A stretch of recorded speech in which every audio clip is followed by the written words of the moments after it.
Hey, what's going on YouTube? This is Bryce with BIS Media, and today I'm back with another 4K player review.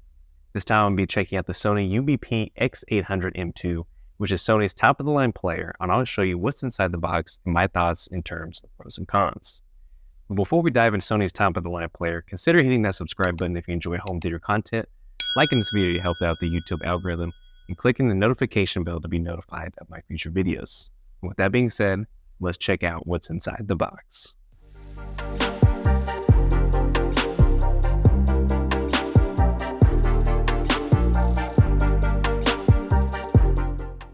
So starting off this unboxing, we're going to look at the outside of it here. And honestly, all sides are basically the same. They're just going to have the logos of Dolby Atmos, HDR10, Dolby Vision, Prime Video, YouTube, and Netflix. All sides are about the same. So it's a pretty simple box, nothing too fancy in itself. And so we're now going to get into unboxing itself. And the unboxing was actually a little bit different on this player. Maybe I'm just used to Panasonic openings, but this one actually opens up from the top and is held in by a plastic strap, which is kind of nice. Kind of reminds me of like a TV box kind of on the inside instead of the outside with the strap. So that's pretty nice. So you do have to saw that out of the way. And first up, you'll see the batteries for the remote itself. So just kind of toss that out of the way. And the power cable, just toss that out the way as well. And here is the remote itself, just in a little clear plastic bag. Easy to see and recognize what it is. And then the rest of everything else is just the player just trying to slide it out. And let's see here. It took me a second. There's a lot of things falling out there. As you can see, here's the manual. And the manual is actually pretty heavy for what it is. I was pretty surprised. Almost everything is digital now, so that was a nice surprise to see that. And then the player itself is just kind of sheathed in this little plastic styrofoam cover.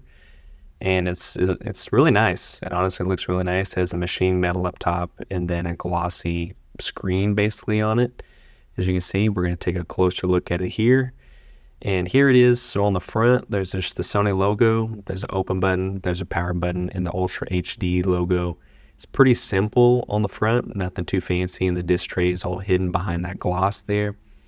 Then on the back, it's just as simple as well. On the far left, you have the power cable, you have an Ethernet adapter, and you have two HDMI connectors. So you can do one where it's visuals and audio all in one HDMI, or you can just do all the audio in HDMI 2 to go to like a sound bar or your receiver if you wanted to keep them separated.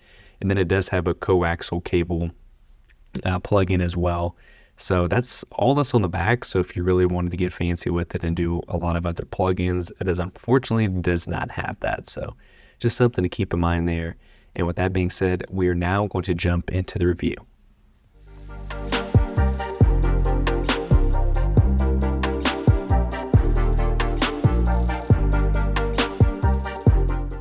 All right, now that we've gotten the unboxing out of the way and we've seen what's in the packaging, let's now transition into my review on this player.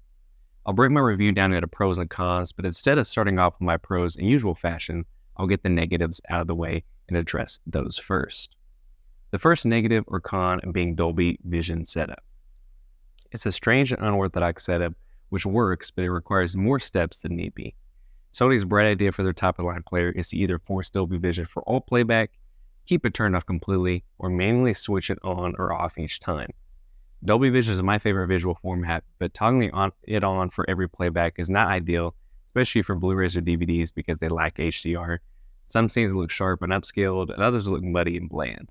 So it's best to switch this on each time for Dolby Vision supported disc to get the best experience.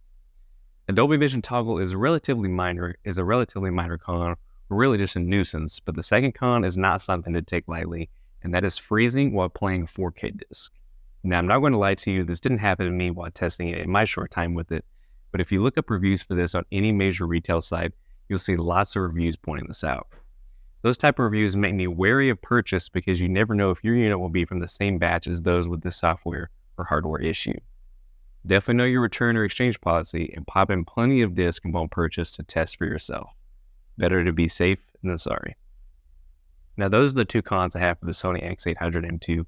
But let's now talk the pros of why this player is one of the most purchased 4K spinners on the market. And the first pro being build quality.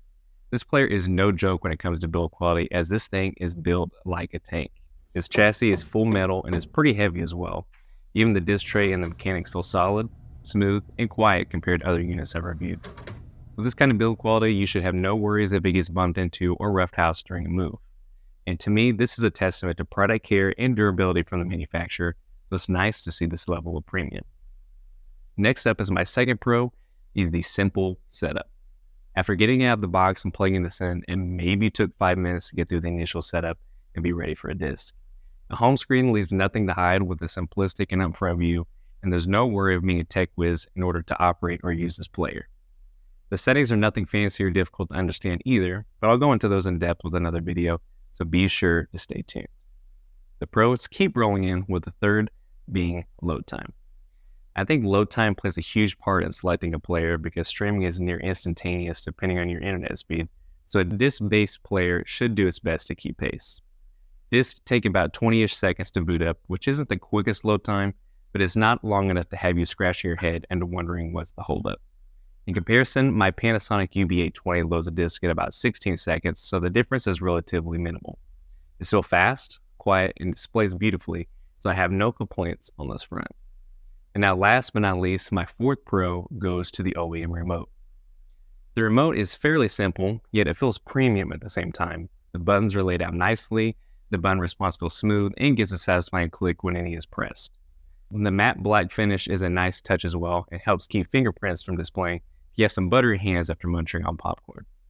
I do wish this was a backlit remote, but I'm sure there is a replacement remote out there that can take care of this if you want to dish out a little extra money. So the remote caps off my review of the Sony X800M2 in terms of pros and cons, but ultimately leaves the question of, do I recommend this? And based off of my personal experience with it, I'd say yes. Everything feels smooth, fast, and simple with this player, and the Dolby Vision fiddling is relatively minor as it doesn't take too long to toggle. But the freezing issue with 4K disc does stick in the back of my mind though, so I could definitely understand if you choose to bypass this in case this happens to you after your return window or warranty is expired, because that is not going to be a fun thing to deal with. So will you be picking up Sony's top-of-the-line 4K player? Do you already own it, or is it a pass for you? Definitely let me know in the comments. With that being said, that concludes this review. So be sure to smash that like button if this was helpful. Hit that subscribe button to stay tuned for my latest content. And take care. I'll see you guys in the next video.